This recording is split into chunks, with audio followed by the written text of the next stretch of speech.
1031 has shocked everyone because the Sanji we know is dead! The Sim King is no more. Sanji has finally done it! He hit a woman! Hold up, wait a minute, something ain't right. Throughout One Piece, our boy Sanji has been the go-to model for every sim. If we wanted to learn how to be a perfect sim, we would open our Sanji textbook and take notes. But this chapter changed everything. Sanji beat the crap out of this young lady. What's going on here? And he's going up for the alley-oop. But for reals, I'm going to explain why Sanji actually done this, and before we get into the chapter, let's address what I meant by Sanji's new Devil Fruit ability. This statement caused a bit of confusion, but it's not wrong if you understand how exactly Sanji's power works and how he was genetically modified. Now, just for clarification, I'm not saying that Sanji ate a Devil Fruit, I'm saying that he has a Devil Fruit-like ability. From chapter 824, we learned that Windsmoke Judge had engineered his four sons to possess superhuman traits by applying the procedure to them during their fetus stage, against the wishes of his wife Sora. But this next level fetus engineering ensured his kids would develop a secondary hardened skeleton known as exoskeleton, as well as other physical enhancements. However, while his brothers all adapted to their father's engineering, Sanji did not gain any of these genetic enhancements because his mother took a powerful drug intended to negate the surgery's effect. However, the drug rendered Sanji alone a normal human, now in Sanji's case was counteracted by the use of his German suit. These modifications are in fact the real reason for the Windsmoke siblings' different hair color and the inverted eyebrows, in comparison to Sanji, who is the only sibling to inherit their parents' hair color due to the modification failure, along with having his eyebrow in the opposite direction. So knowing that Sanji with his siblings was modified, let's get into why it's akin to obtaining a Devil Fruit. Windsmoke Judge, along with Caesar Clown, Queen, and the legendary Vegapunk, studied Devil Fruits and their application on all life forms. This group was called MADS. Eventually they came to the understanding that all life forms has something called the lineage factor, which is the blueprint of life. Eating a Devil Fruit affects one lineage factor, giving them supernatural powers and weakness to the sea. Realizing that manipulating this blueprint of life can cause change in growth of the life forms, pushed the group MADS further into developing unique means of achieving a similar effect as Devil Fruits. So what Sanji's father essentially did was personally change his kids' lineage factor, giving them extra powers just like a Devil Fruit would. However, unlike a Devil Fruit, there are no drawbacks of being weak to the sea. Instead, the drawback is losing your emotions. And for Windsmoke Judge, that wasn't really a drawback, as he intended for this to create the perfect soldier. Some of the powers these test tube babies have, aside from the exoskeleton iron body I mentioned earlier, is an increased healing rate, which would explain how Sanji is seemingly healing after being blown up by Queen's attack. This was also seen with Reiju when she managed to rapidly heal after her leg was shot. However, aside from these base abilities, each of his siblings have special unique powers which resembles the use of Devil Fruits. Using this logic, we can also assume Sanji will unlock his Devil Fruit ability like his siblings. It's even possible that the fire conjured with his kicks are not because of friction, rather it's just his ability.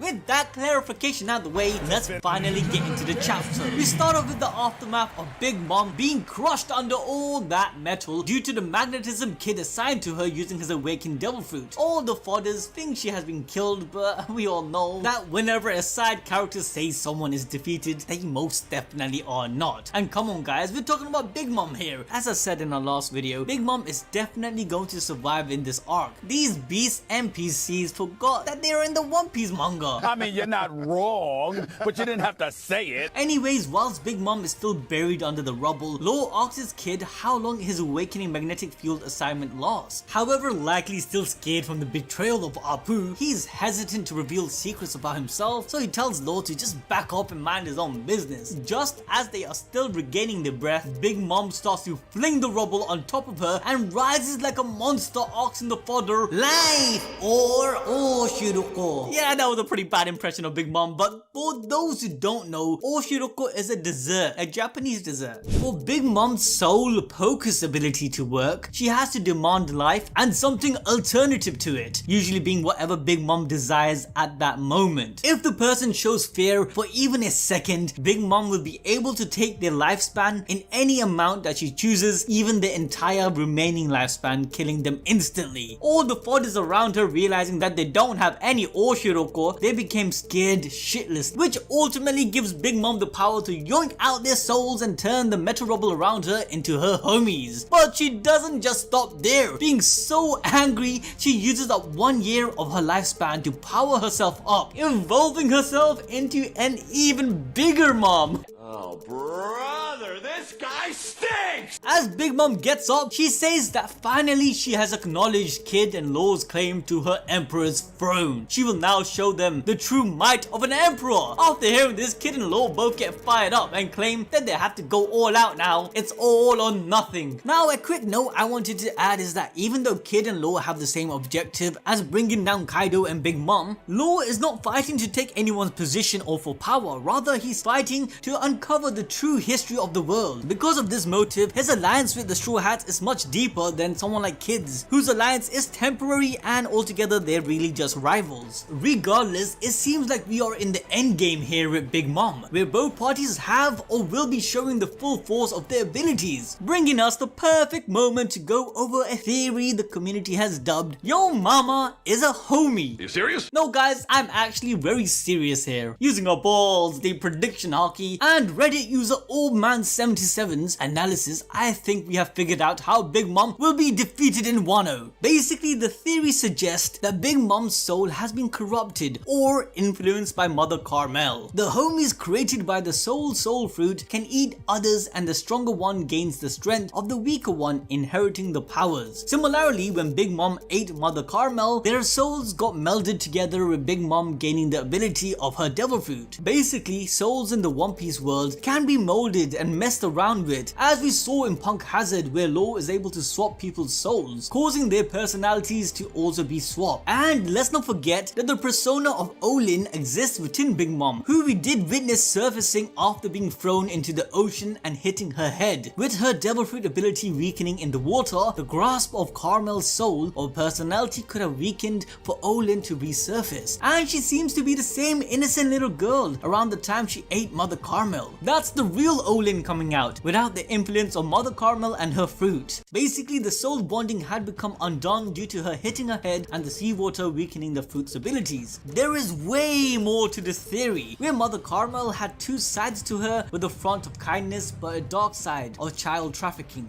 Big Mom has a similar front of a safe and peaceful land where every race can coexist, but they must pay her with their lifespan and also deal with her hunger tantrums. You can even see this in her main homies, whom she has created from her own soul. Out of Hera, Prometheus, Napoleon and Zeus, Zeus represents Olin the most, where he's innocent and easily swayed by Nami's tweet, just like the young Olin's childish nature. So because of this duality of soul inside of Big Mom, a likely way for Law and Kid to defeat her would be for Law to get inside of Big Mom and separate Mother Carmel's soul from Olin's, thus killing Big Mom and only leaving the sweet innocent Olin. As I said, this theory goes even deeper, hence I'm thinking of making a full video dissecting Big Mom. So guys, don't forget to smash that like button and notification bell to show us your support. Anyways, enough about Big Mama. Let's get back to the chapter where Apu the snake is getting what he deserves with ex-Drake beating the shit out of him. Apu still tries to get Drake on his side, but he ain't having it, as he still feels the need to repay the Straw Hats by finishing him off. Drake reveals that he has already figured out Apu's ability, where he deduces that it follows his line of sight, targeting people who can hear him. But Apu still feels confident as he has 3 numbers backing him up. However, at this point, Yamato shows up running towards the basement with the explosives and is shocked to see Drake and Apu fighting. Apu thinks about getting Yamato on his side to get rid of Drake, but before he could even finish his sentence, Yamato declares she has cut ties with her father and attacks Drake, who's trying to block her way. Drake also quickly announces his decision to abandon the Beast Pirates, causing Yamato to apologize as she keeps running with time in the essence. But one of the Numbers decides to go after Yamato by smashing a wall chasing after her.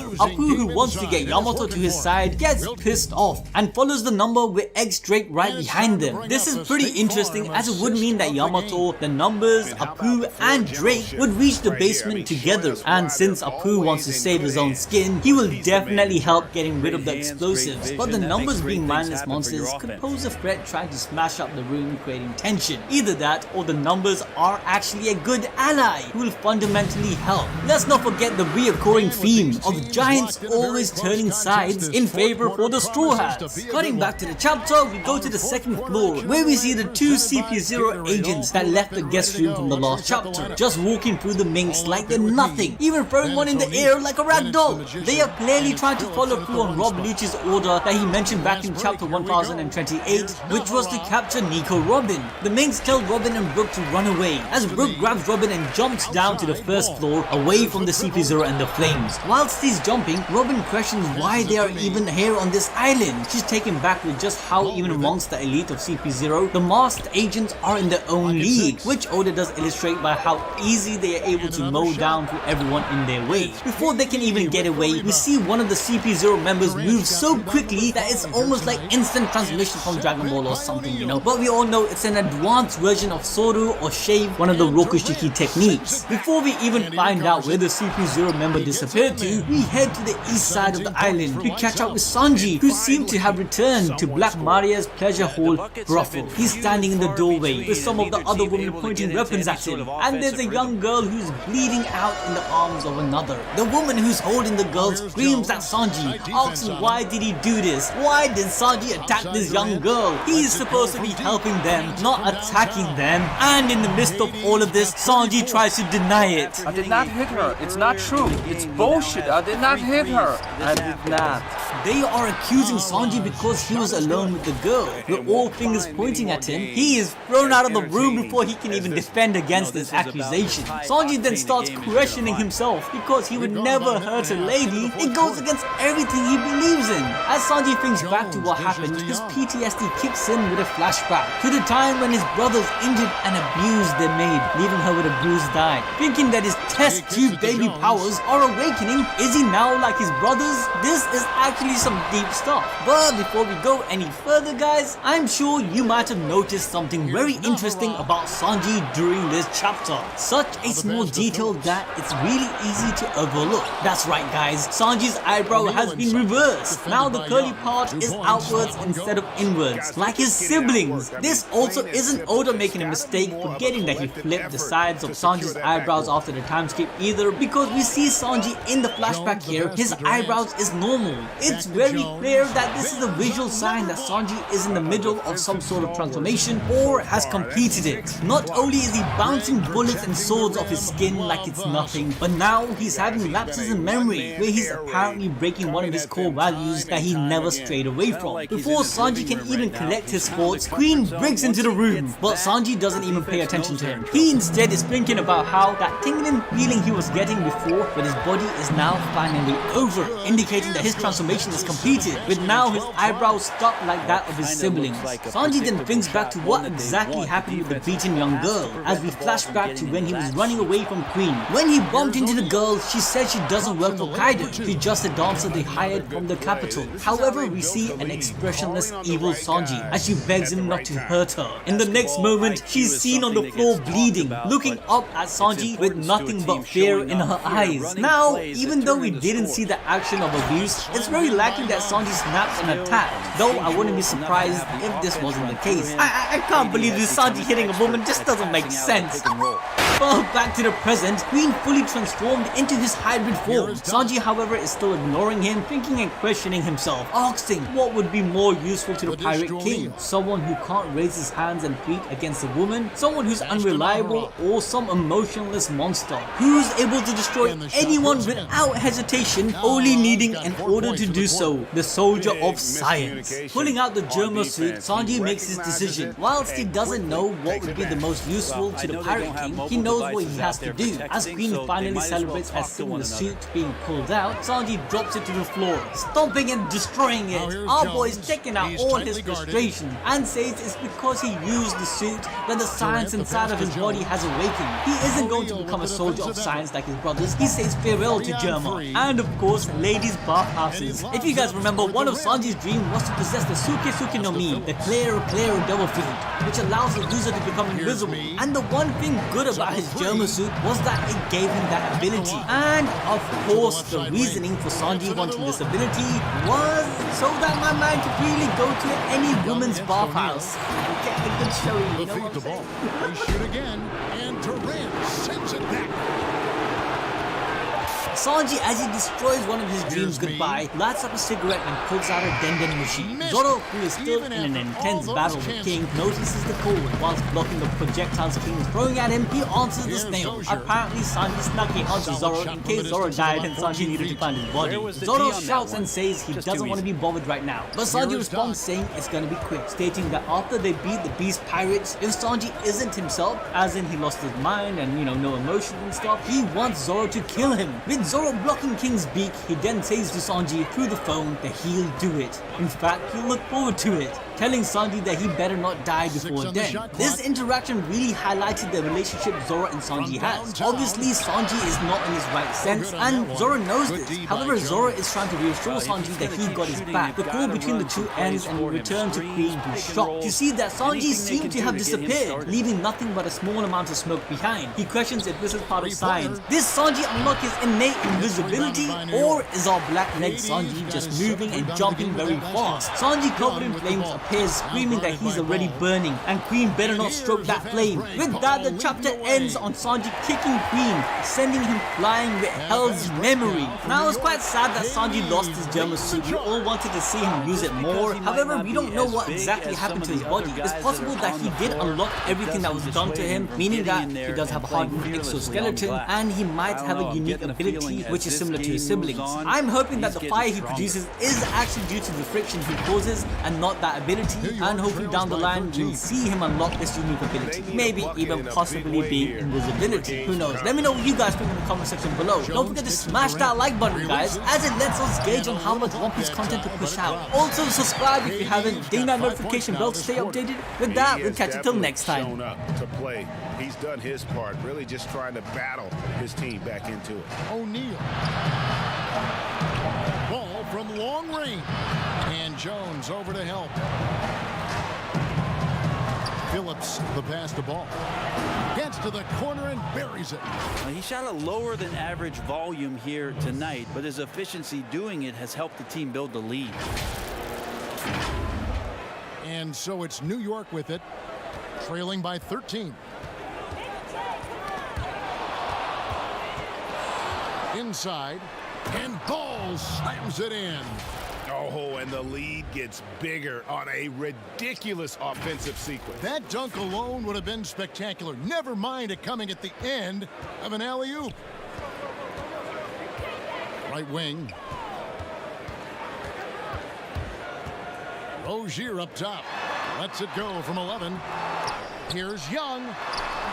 Me with the rebound. His shooting this quarter has to be a huge concern, especially when they're behind like this. Can he find a rhythm? But they get it back. And I just love how he's banging down low. His hard work will let them use some more of the clock here. And defensively, guys, they've been unable to shut down the middle. And so it's Jones. He'll bring it up for New York. 17-point game. Makes that one fall. It's his 8th bucket in 15 shot attempts. And we always talk about making your teammate better. That assist was right on target. Here is Nahara. Rozier defending.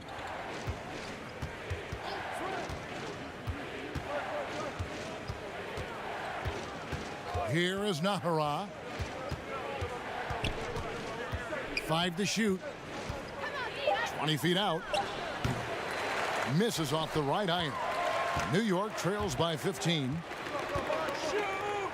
Rozier for 3. That's in, coming off the assist from Young. Young's got 3 assists in the game.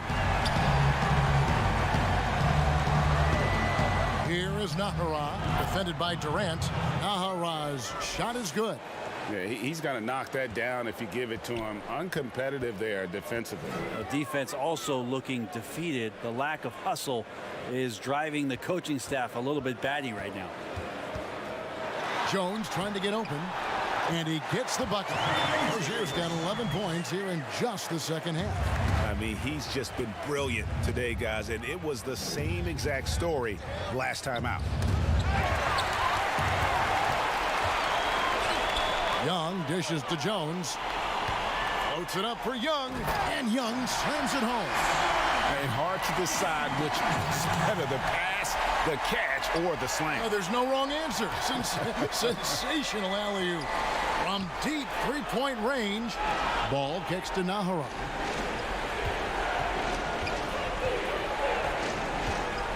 In the corner, O'Neal with it. Pass the ball. 6 to shoot.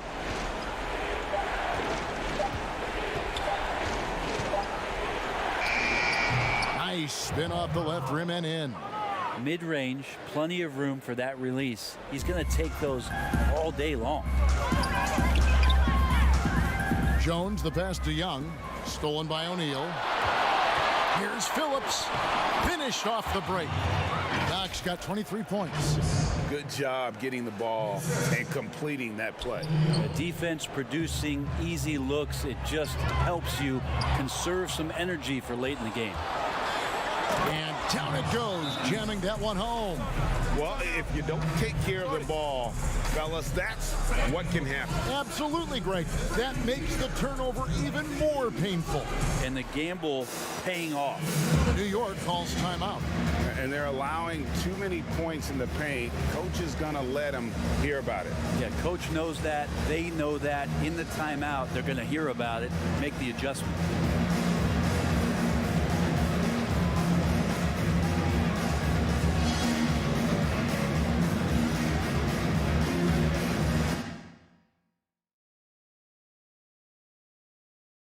Crazy. It does wonders. It works wonders for everybody.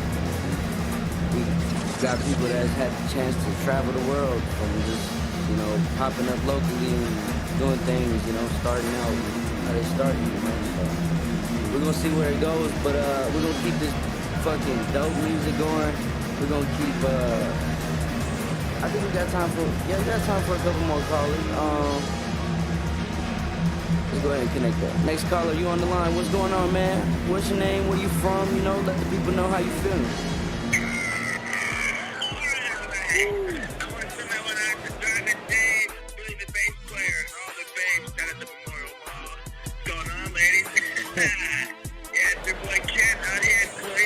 What's up, Ken? And now, let's present our New Gallons player of the game. Hey guys, no doubt who our pick is going to be. He's made everyone else on the court look like they're playing at half speed.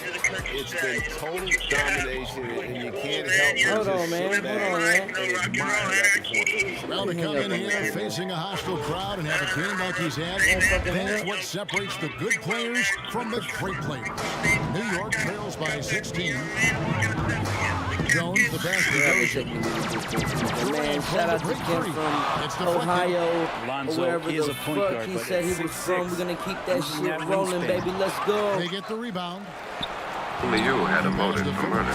Last Madonna Three Records, motherfucker. To the paint. And Okay, you know what time it is. Heard they set you up, cause you going way too hard. I'm getting stupid money, Ben Franklin look retarded. Yeah, I'm kicking bitches out like they farted. Drinking with your mama, I ain't never been carded. I'm sipping shit straight like a motherfucking fool. Man, I know you can't relate, respected women, so he took your baby mama on a date. If you want to come and take it, I ain't never gonna fake it. Like a girl having orgasms, dropping knowledge, I'ma make the floor spasm. It's bigger than you think, you could couldn't fathom. I'm just trying to take off with a baddie on my carpet like Aladdin. You ain't felt defeated, dog, till I beat your ass in Madden 3 times. Breaking rights, I'ma keep mines. The plot thickens, all my people think with deep minds. It's getting serious, I'm feeling what's the come gon' make me prosper. I done had some time to fix it up and do it proper. I don't really give a fuck about a couple of dollars. I'ma need a hoe, enchilada. Picture me rolling in the bins, but I'm grateful for this monster. Hey, the sauce is in my soul, I can tell you an imposter. I done been an angel, and I done been a monster.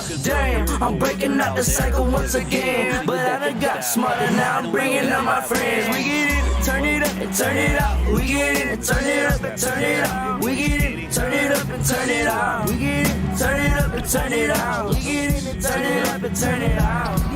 Turn it up and turn it out. The rebound by KD.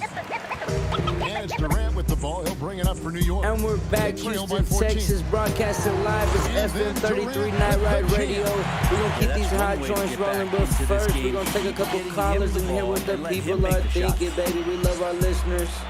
Go ahead, let them know your name and where you're from. You want to shout anybody out, you can go ahead and do so. Tonight, 8 for 15. It's going down. Ogier for 3. That one misses. And they're on the break. Buries the long-range jumper. Yeah, just Shakespearean there. A smart read. Saw the defense was collapsing inside, so he wisely pulled up from the outside and drilled it. Here's New York. 15-point game. 5-second differential between the shot clock and the game clock. FM 33 Night Ride Radio, baby. You already know. In from close range. Pass to Phillips. Goes up on the wing. And he sinks that one, hitting the back of the rim on the way Albert, in. shout out to Albert. Representing Dallas in the house tonight, guys. Yeah, definitely putting oh, a stamp on crazy. this one. A very, very decisive victory for the club tonight. And so it's a victory for the road team in this one. A resounding victory for them. And Greg in enemy territory, no less. That's exactly right. We have a home. Oh, actually, I just pay for everything and design everything. Make it all look good. It's the last of a dying breed. Records, motherfucker.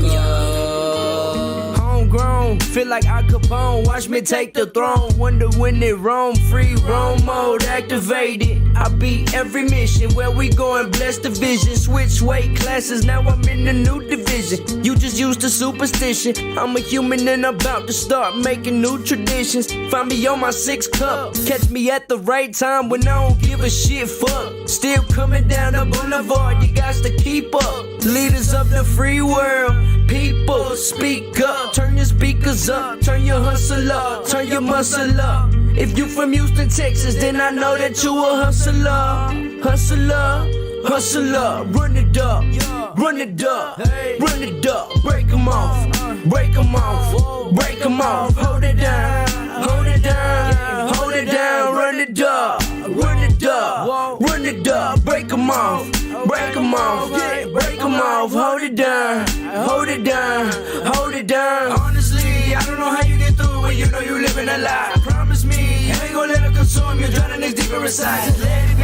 When you get lost, you make a new path. That's where I reside. Trust yourself. When you alone, you go through the motions. Emotion is hell. Just hug yourself. My self-care routine could maybe use some help. Money talk is fuck. You can't say much if you can't make a sale. Honestly, I don't know how you get through when you know you living a lie. Promise me, you ain't gonna let it consume you. Drowning this deeper inside. Just let it be. When you get lost, you make a new path. That's where I reside. Trust yourself. When you alone, you go through the motions. Emotion is hell. Just hug yourself. My self-care routine could maybe use some help. Money talk is fuck. You can't say much if you can't make a sale.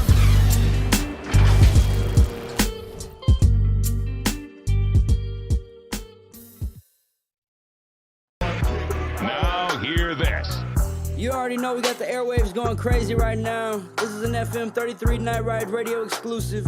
Before we get any further along in the night, though, we do have to pay bills. So without further ado, this broadcast is sponsored by the TexasPlug.com. If you ain't plugged in, go ahead and check them out for all your media and film, photography, interviews, venues, marketing needs. They can do it all. Anyways, Back to the show, guys. I got some callers on the line. We're gonna take a couple and then we're gonna keep it going, keep it moving. Houston, I hope y'all doing all right tonight. It's feeling good. We're feeling great. Caller number 1, man. First caller of the night. Where you from, man? What's your name? What's going on? How you feeling tonight? Hello, this is Yurik calling in from Novosibirsk, Russia. I would like to say we have been the biggest fans since 2015. We love FO4A. We love ZMob Entertainment. You are the best. Hey, man. We appreciate you for tuning in. FM 33 Night Ride Radio, baby. All the way from Russia, man. They're showing love. It's crazy. Thank you, thank you. This is Yurik again from Novosibirsk. Play the next one.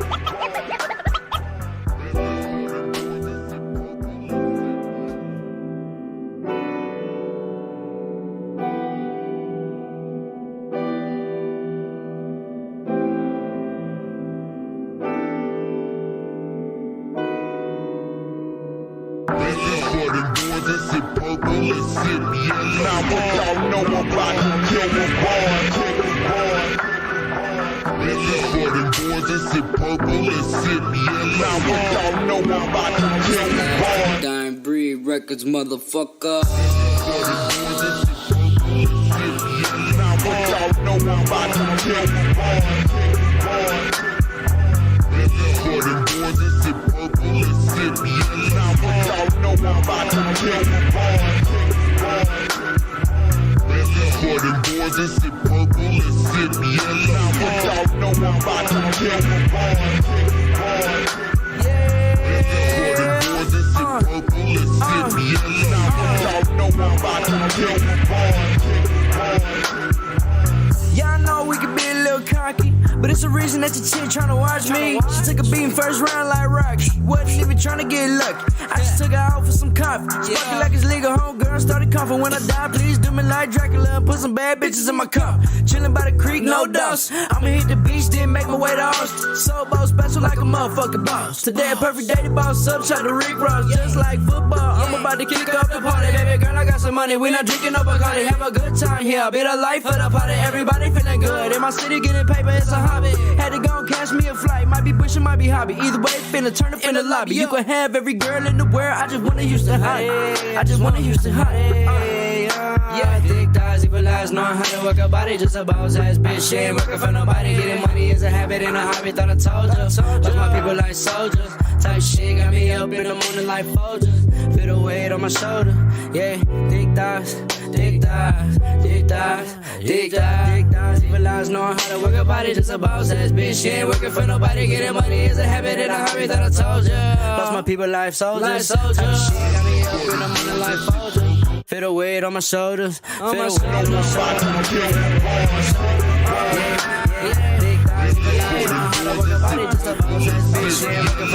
Getting money is a habit and a hobby, thought I told ya. Lost my people like soldiers. Type of shit got me up in the morning like soldiers. Feel the weight on my shoulders. Feel the weight on my shoulders. Feel the weight on my shoulders.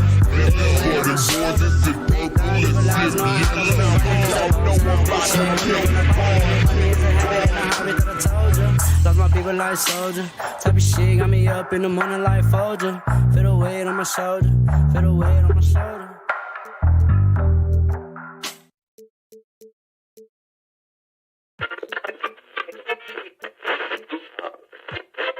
Good night and good morning, beautiful people. Thank you for listening. We love all our supporters all over the world. I want to take this time to welcome you if you ain't never rocked out with us before. Straight out of Houston, I'm your host, DJ Stoneface, and this is Night Ride Radio, FM 33. Tonight we got a special surprise for everyone. We'll be spinning one of the hottest up-and-coming artists doing it. If you ain't heard of him, you're about to get to know this cat right now. Mr. Leader of the Free World, a.k.a. the last of a dying breed records, also known as GoldenEye. And I ain't talking about no James Bond, baby. We're gonna have some lucky callers tonight. I got G Nasty on the way to the studio right now. We'll get your shout-outs in. We love to hear from the beautiful people. We love to hear what y'all talking about and how y'all feeling. You can call us at 713-ZENMOB. That's 713-ZENMOBB. Without further ado, spin that shit. Thank you you for tuning in to Zen Mob Radio FM 33, where we play the classics. It's the last of a dying breed, record motherfucker. Yeah. I'd like to welcome everybody to the party. The vibe is right, I'm feeling bright, and I can't wait with Cardi. I hope you love the party, baby. Just catch a feel. Leave them little boys behind and fuck with he who's real. I love to hold it down, and that's just in my genes. Ain't talking denim, I rock dickies when I hit the scene. The kids extraordinary, something that you never seen. Yeah, you heard of Cuban links, but never seen the Byzantine. Y'all the type to talk profits, but don't have any share. They say my business ain't legit, cause we started at the bottom of some stairs. And I promise I don't care, we gon' put one in the air for the homies who ain't here now. It's about the time Tony pour a little beer out. I'm on the big route in Texas, we like big things. And I was just a kid from Houston, Texas with some big dreams. Movie scene nights, girl, your friends nice. Ooh, I think it's about time to throw that cardio on ice. We burn laps around your clans like I did cardio twice. Test my record in the streets, they say my audio nice. I love life. Gotta get to this little party tonight.